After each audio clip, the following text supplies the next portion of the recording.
Hello everyone, how's it going? Elliot here again. In today's video, we're going to be transforming our regular Nintendo Game Boy into a wireless controller. Before we get started, I would just like to say that this video has been sponsored by Squarespace, which is the place to go to if you're looking to set up your own website or online store or obtain a domain name. It's an absolutely fantastic service. I'll leave all the links in the description below.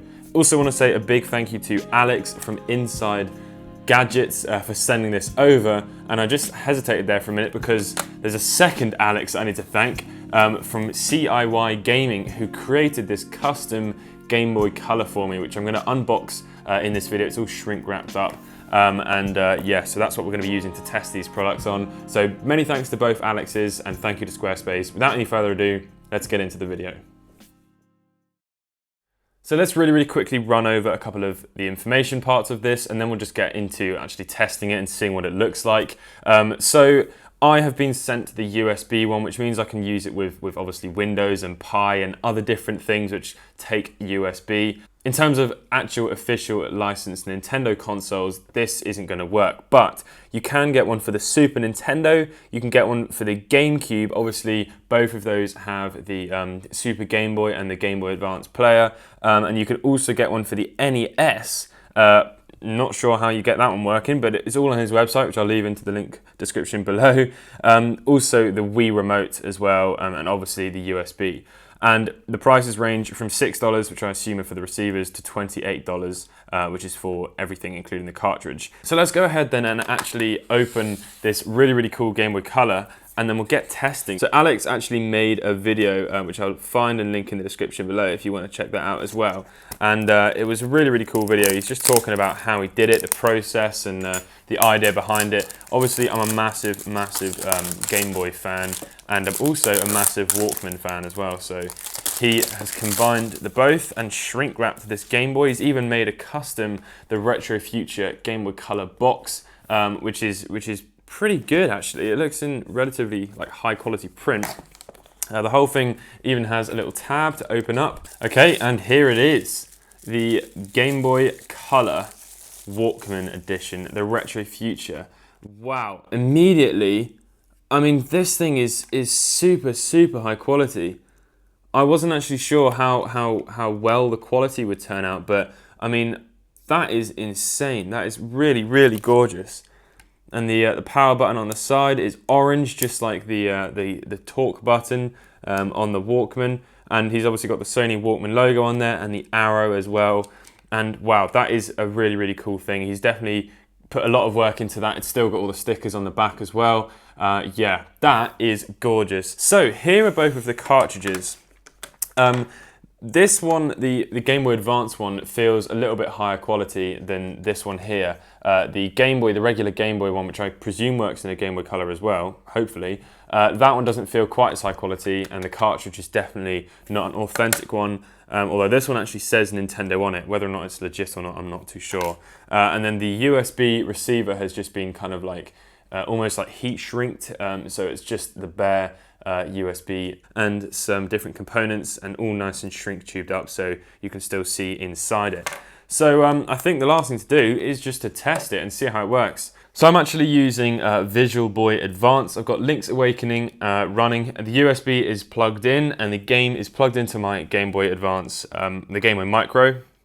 So we're just going to go over to Input and then Configure. If we go over to player 3, and hopefully if once we start pressing, there we go. Okay, so it's registering the different button presses. So it's just asking me to go through and press the buttons that I want to map to it. Relatively simple stuff. So there you go. You can now see that I'm wandering around Corkery, however you say it, Island, on my Game Boy Micro, but playing it on my laptop, and that is a pretty strange feeling, but it bloomin' well works. It's actually really nice. This is a very portable setup. You know, I can definitely imagine myself on a train playing this thing. I pack my Game Boy into my laptop bag with me anyway, so just taking a little extra USB pen isn't going to be a big deal for me, yet it's going to allow me to play much more comfortable emulation of ROMs on the go. not having to fiddle around with the keyboard on the laptop. So a very, very nice way to play your Game Boy games, and I have no doubt that that is going to work absolutely excellently with Game Boy Advance. Last thing I want to do is test it on the Game Boy Color, the one that Alex has sent us. So I'm now just going through and mapping the different buttons on the Game Boy Color, and hopefully within no time at all we'll be able to play our Game Boy Color as a controller on our laptop. So this has actually been a very, very fun little adventure, and there we go. I mean, it is just as simple as plugging it in. You wait for your laptop just to recognize the device, which doesn't take too long at all, and then you just set up the controller in the Visual Boy Advance emulator. Obviously, different emulators are going to use different interfaces to add a controller and map it, but I'm sure it's going to be very, very similar. So whilst I'm playing a little bit of Zelda here, let's just go ahead and talk about who this device is actually for. So for people like me who carry around the Game Boy Micro, for example, with their laptop, and they want to play some games on the go, let's say on a train, it's nice to be able to play it looking at an actual nice big screen. Obviously, for the sake of this video, I've got it in full screen. That's probably not going to be the case. I'll probably have it tucked away in the side whilst watching YouTube or something. You get a nice tactile feedback. Everything feels authentic. You've got the same weight. But I don't look down for a minute thinking, why am I not playing on here and why am I playing on the laptop? It just all runs very, very smoothly. In terms of latency, there is obviously going to be some, but it's definitely not something that's noticeable, and certainly not something that's actually going to affect any sort of gameplay. So I'm using Visual Boy Advance M, and that just works absolutely flawlessly with both of these cartridges. So yeah, absolutely terrific stuff. Thank you very much to Alex from Inside Gadgets and Alex from CIY Gaming. I'll leave the link to both of their stuff in the description below, including the link to the video where he created this awesome Game Boy for me. Thanks again to Squarespace for sponsoring this video. Here's a little word about our sponsor, Squarespace. If you're looking to set up a website, obtain a domain name, use Squarespace. They have 24 hours, 7 days a week, award-winning service. There's definitely always someone there to help you. It's great for people wanting to establish their first website. You can start a free 14-day trial today and get 10% off your first purchase using code TheRetroFuture. I hope you have all enjoyed this video. If you did, please leave a like. If you're new to the channel, consider subscribing, and I'll catch you in the next video.